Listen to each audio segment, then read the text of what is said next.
I just got back from a trip to my favorite festival, the Flower and Garden Festival at Epcot, and baby, it is hot out there.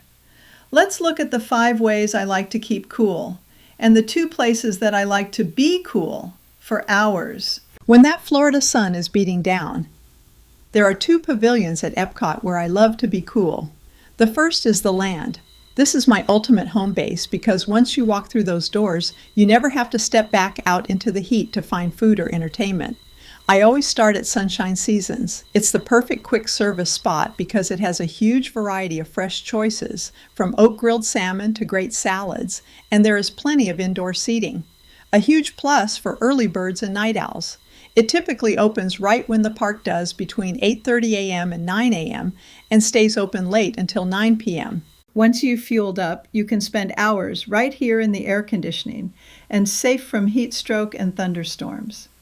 I love taking a gentle boat ride on Living with the Land over and over to see all the plants I love, or I take the Behind the Seeds tour.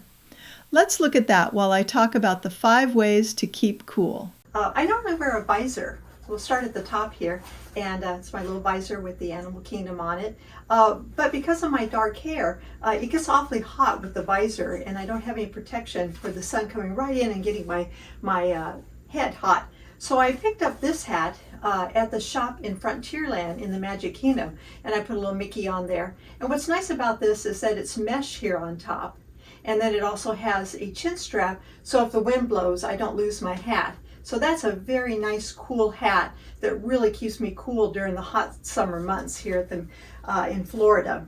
The other thing is I have a sprayer. As you'll see in my pictures, you'll see that a lot of times, I'm all wet here from spraying myself with this. It has a little fan on it, a fan that goes and then sprays cool water.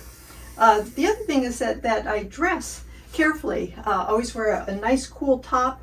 I have these cargo shorts. I'll put down the link for that and the sprayer down below. And then I wear tennis shoes. I wear ones with little air in them so that they breathe, and that keeps my feet off of that hot pavement. But let's talk about some of the other things I do to keep cool.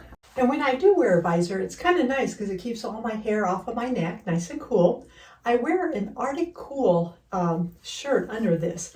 Now, Arctic Cool are ones that when you get them wet, they actually cool you off as they're drying. So I'll just go into the bathroom and put water all over it, or use my little sprayer here and spray all in here and get all nice and cool. So Arctic Cool is a really good brand of cooling shirts.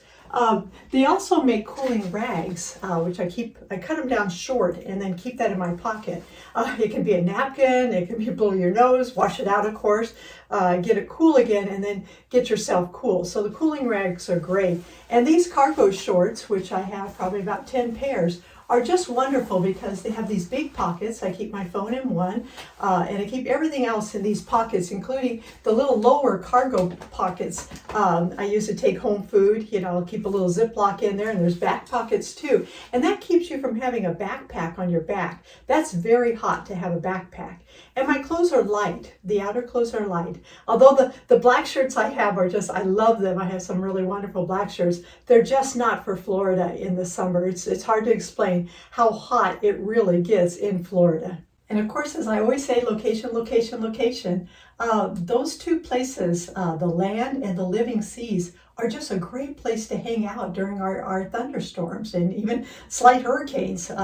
Inside of the Land, you've got a place to eat. You can watch a movie at the Awesome Planet. You can go on soaring if you enjoy that. It's my favorite ride. Or go on the Living with the Land over and over again. It's a nice little cool boat ride.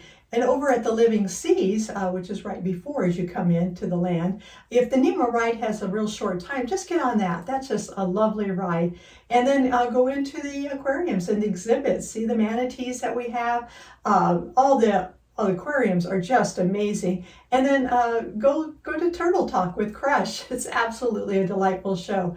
And then if you really get bored there, you can, and if it's not raining too hard, you can move right on over to the next pavilion, maybe go see the Figment ride. But these two places, the land and the living seas, it's not that long of a distance between the two. And then when you have time, if it does get clear again and you don't want to go to Figment, you can go right across the way and go into the new Moana, the Living with Water. So I hope you enjoyed this video. I'm kind of celebrating.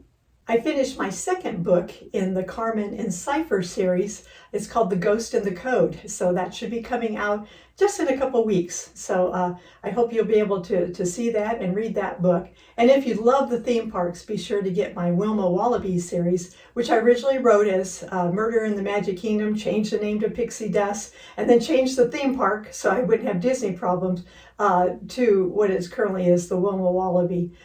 Be sure to like, subscribe, and ring that bell so you get notified of my future videos. I kind of do a kind of a potpourri of videos. I do my Writing is Life series, which is coming up next. And that's where I'm teaching people how to write, how to have a writing career. And then I do a lot on DVC. I'm a DVC member, and I like to go to the parks. Bye-bye.